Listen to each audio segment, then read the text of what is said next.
Perkenalkan, saya dari Anugerah Darmawan dari Prodi Agroteknologi dengan NIM 1903111100053. Pada praktikum mandiri kali ini saya akan membahas tentang sistematik atau gejala yang terjadi pada tumbuhan jika terkena penyakit. Nah, setiap tumbuhan atau tanaman yang dibudidayakan pasti memiliki gejala yang khas atau khusus dalam responnya terhadap penyakit yang dialaminya. Simptom sendiri terbagi menjadi 3 kategori umum. Yang pertama adalah nekrotik, di mana selnya itu bisa saja mati atau bahkan rusak. Nah, gejala yang kedua yaitu hipoplastis, yang di mana selnya itu bertumbuh secara tidak optimum atau biasanya itu tanamannya pendek, misalnya roset akar atau batang, atau juga bisa tanamannya kerdil ya dalam kata lain. Lalu yang ketiga adalah hiperplastis, di mana suatu tanaman tersebut mengalami pembelahan sel sehingga tumbuhnya itu tidak sewajarnya atau terjadi penambahan pada organ tubuhnya yang tidak wajar. Dan di belakang saya terdapat pohon pisang yang kali ini saya akan amati yang tertuju pada gejala dari simptom ini, khususnya pada gejala nekrotis atau munculnya bercak-bercak atau spot ya pada daun pisang. Mari kita amati bersama gejala dari nekrotis yang dialami oleh pohon pisang ini.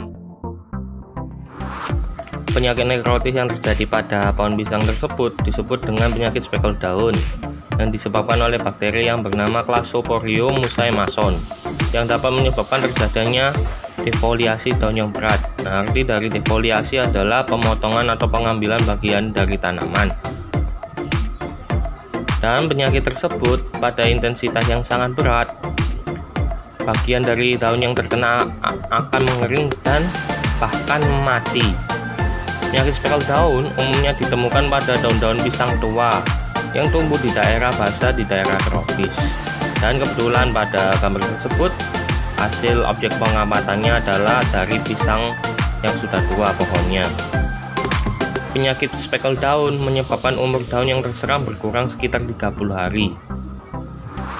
Selain itu, nekrosis daun juga akan mempercepat pemasakan buah secara fisiologis, baik sewaktu buah masih di pohon ataupun setelah dipanen. Jadi ada kecenderungan semakin cepatnya buah itu membusuk ya. Lalu speckle daun akan memperpendek umur daun tanaman yang terserang, serta menyebabkan daun itu cepat tua dan mengering. Sesuai dengan kondisi pada gambar tersebut, terlihat ada yang kuning, bahkan ada yang kering sekali, warnanya coklat kehitaman. Dan pada tanaman pisang yang tidak disemprot fungisida, serangan penyakit speckle daun ini akan mempercepat munculnya daun-daun baru, sehingga siklus hidupnya semakin pendek dan dapat menyebabkan tanaman pisang mati. Gejala penyakit speckle daun pisang di lapangan sangat bervariasi, tergantung pada kultivar tanaman yang terserang. Gejala serangan penyakit speckle daun pertama kali muncul adalah adanya bintik-bintik kecil menyerupai garis-garis pensil berwarna coklat. Lalu bintik-bintik ini selanjutnya akan memanjang dan membentuk garis-garis yang makin lama makin membesar. Dan pada akhirnya bintik-bintik ini bergabung menjadi bercak-bercak berwarna pucat, yang selanjutnya berubah menjadi kuning dan akhirnya berwarna ungu kehitaman.